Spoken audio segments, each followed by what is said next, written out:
Hello, welcome back to another episode of From Prison to the Streets. I'm Eric. I did 11 years in prison. I talk about prison stuff. Today we're picking up where I left off. Last time I was telling you guys how I got out of prison. I was telling you about my first day out of prison. And I'm going to pick up there. Now, to let you guys know, some of this is going to be content that was repeated from the lost episodes. Because I started this channel about a month after I got out of prison, maybe 2 months after, I don't quite remember.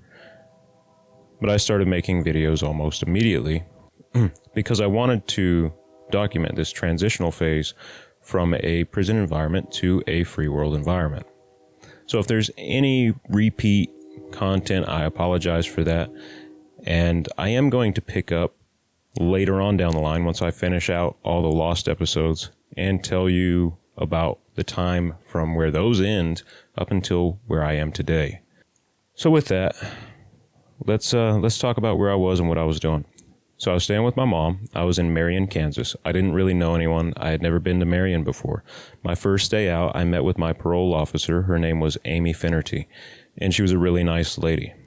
I also had to go down to the sheriff's department there in Marion, and I had to register as a violent offender with the Marion County Sheriff's Department. Now, Kansas has a violent offender registration. A lot of states have a sex offender registration, but Kansas has a sex offender registration, a drug offender registration, and a violent offender registration. For most crimes in the state of Kansas, you're going to have to register for some length of time. I have to register as a violent offender for the rest of my life, or at least as long as I stay in Kansas or any other state that has a violent offender registration. But I went down there. I talked to a lady named Sarah at the sheriff's department. I got my registration done. It was all cool. She was really friendly. The people at the sheriff's office were really friendly. And, I kind of started getting my feel for things. I figured out how to use my smartphone bit by bit. I got on social media. I reconnected with my sister Shannon, and I got to meet her kids, some of them for the first time, and I got to reconnect with some of her kids that I knew before I got locked up. So I got to meet some new nephews and a new niece, and I also got to reconnect with my two oldest nephews, barring Junior. Junior is technically the oldest, but he's been out of the house for a while now. But reconnecting with her and reconnecting with my nephews was really cool. And I was hesitant to do so at first because I hadn't talked to her a lot while I was in prison. And I'm not going to lie, I had a little bit of resentment there. But, a big part of growing and maturing is to move past things. Whether or not I was in the wrong, she was in the wrong, whoever was in the wrong. And it's not just this situation, it's any situation. If you can reconcile with someone and develop a relationship, especially if it's someone in your family, I would definitely recommend doing that. But I reconnected with Shannon, and that was really cool. I reconnected with her kids. That was really cool. One of the things that I had to do per the conditions of my parole is go to therapy. I left prison from a mental health unit, so that's something that I needed to do.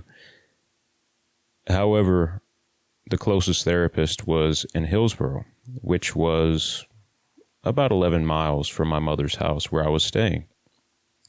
My mom had one of my dad's old bicycles. At this time, I had no license. So I fixed that bicycle, and I got it working again, and I would ride the 11 miles out to Hillsborough to go to my appointment and then ride all the way back. I was cool with that. I didn't like it very much, but I was cool with it. I appreciated the challenge. One time at a therapy session, I was asking my therapist if she had any resources for people in the area. And she said, yeah, Marion has a food bank. You can go down there and get food if you need to.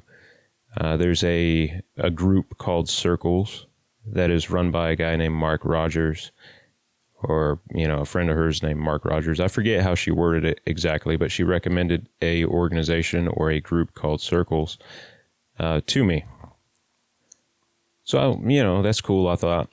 And I also appreciated the information about the food bank because I didn't want to live off of my mom's money. I didn't want to do that. I didn't have a job or anything at this point, and I didn't feel comfortable staying in her house and eating her food and all that and not being able to contribute. But I rode back and I started going to the food bank, and I would volunteer at the food bank from time to time. All this while I was looking for a job. And it was cool. I enjoyed volunteering out there, and all the ladies at that food bank are real nice old ladies. You know, they're really cool, really nice people, really good people. And one of the things I want to say about Marion, Kansas, it's a small town, and I didn't know anybody there. It was a new place. And sometimes you hear bad things about small towns. You know, they don't like you if you're not from there. They gossip. They're in your business. I didn't really experience a lot of that. Overwhelmingly, the feeling that I got from the folks in Marion was, we're happy to see you try to do something better with your life, and we support you. And I wish more communities were that way for guys that are coming out of prison. I really do. There were a lot of really nice people there. There really were. One time I was down at the food bank, and I ran into a guy named Mark Rogers. And it was interesting because it was the same Mark Rogers who ran the group that was suggested to me by my therapist. And so I met Mark, and we got to talking. I don't remember how it happened, but we were at the food bank, and we just started talking and kind of hit it off, and he invited me to his group, and I started going to his group, and we started hanging out, going to the lake and stuff like that. I told him my story. Now here I want to stress something that's kind of important.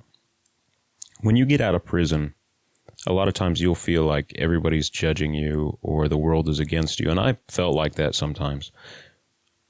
But something that was very important to me was always being open and honest with people about where I was in my life and what I did in the past and where I was trying to go. And I didn't hide my criminal background from people. I didn't hide it from Mark. I didn't hide it from anybody else. I just, I was open and upfront about it. And I let people do, what they wanted to with that. If they didn't want to mess with me, fine. At least they had the opportunity to make an educated decision about that. But most people, when they would hear my story and I was open and honest and upfront with them, they would be willing to give me a shot. I applied at a few different places. I had to get a job after I got out of prison. And I applied at Casey's, Dollar General, and quite a few other places, the Subway. And at a lot of places, I didn't have a lot of luck. Most of the time, it was big corporate-owned chains that I had problems with, because they just do a background check. It's automated, and if anything comes back, they say no. Mark actually took me around one time, and we just filled out applications all over the place. And that really helped me. Mark is very motivating. If you're kind of just not feeling it, he'll make you get up and go do something, He's like, okay, well, you want to get a job? Let's go put in applications, because you got to put in the work to get what you want, right? And that idea is not foreign to me. I understood that completely. Going through school and stuff in prison, that was a very welcomed attitude. I welcome that attitude, absolutely. But Mark took me around and introduced me to people, and, we went back and everything was cool. And I met a guy who owned a store there in Marion, Mr. Carlson. And there's a store in Marion called Carlson's. And that was the first job that I had when I got out. But I was working in a deli, and I felt really out of place because, I don't know, it might sound weird, but everybody there was so nice. And when I would mess something up, they would still be really nice. And I was expecting someone to be breathing down my neck, just yelling at me, and I felt really out of place. And I didn't feel like I belonged. And I don't remember how long I worked there, maybe a week or so, if that. But I quit that job pretty quick. And I was down on myself for quitting it. And I started feeling overwhelmed. I felt like it was all just too much for me, So I ended up locking myself in an RV that Robert and I had purchased, because we were going to go find a place to park the RV, so I had my own place. Well, the RV turned out to not run, have a bunch of electrical problems and all that, and so I couldn't do that. But I could stay in the RV while I was at my mom's house. So I quit Carlson's, and it wasn't anything on their part. They are awesome people. Mr. Carlson, everybody there, they're just awesome, you know, great people, very supportive.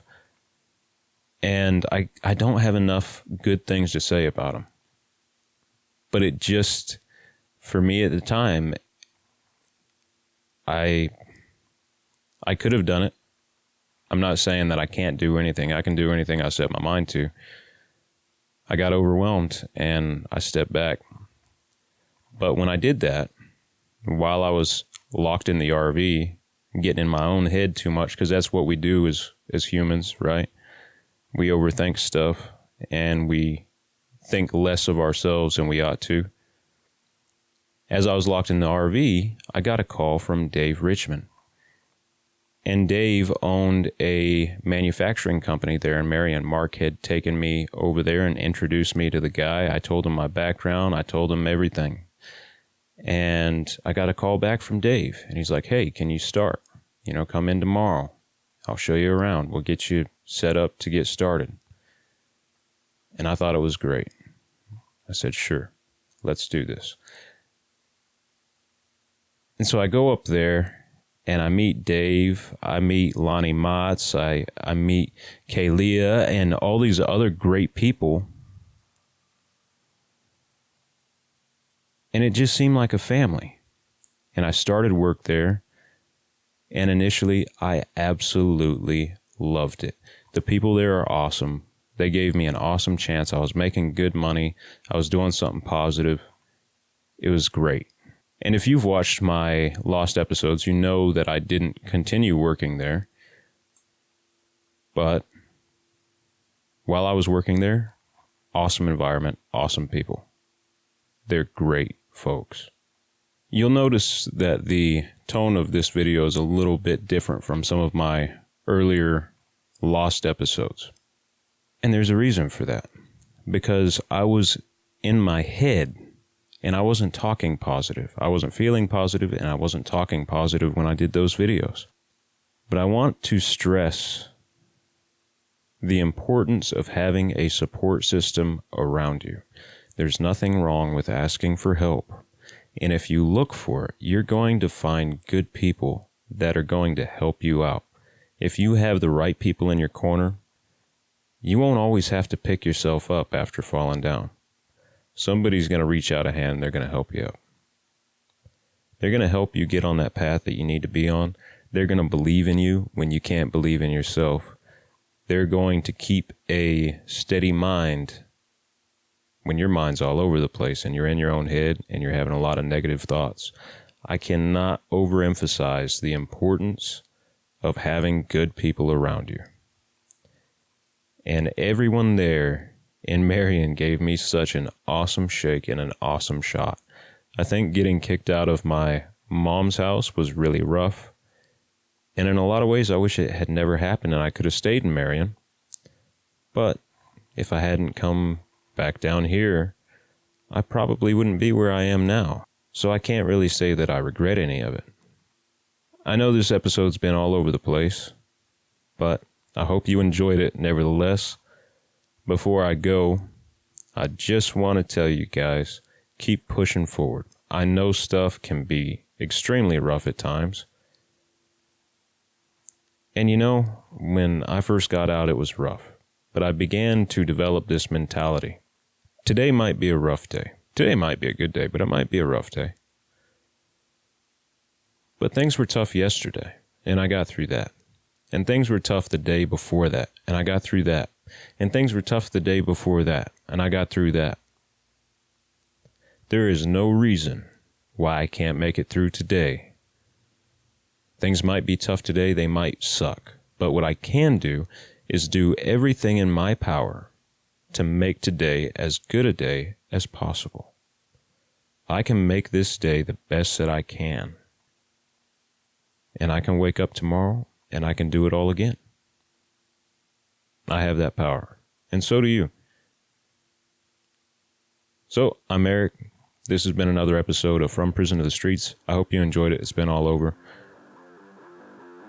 Be positive. Be your own friend. And I will catch y'all later. Right things change. They can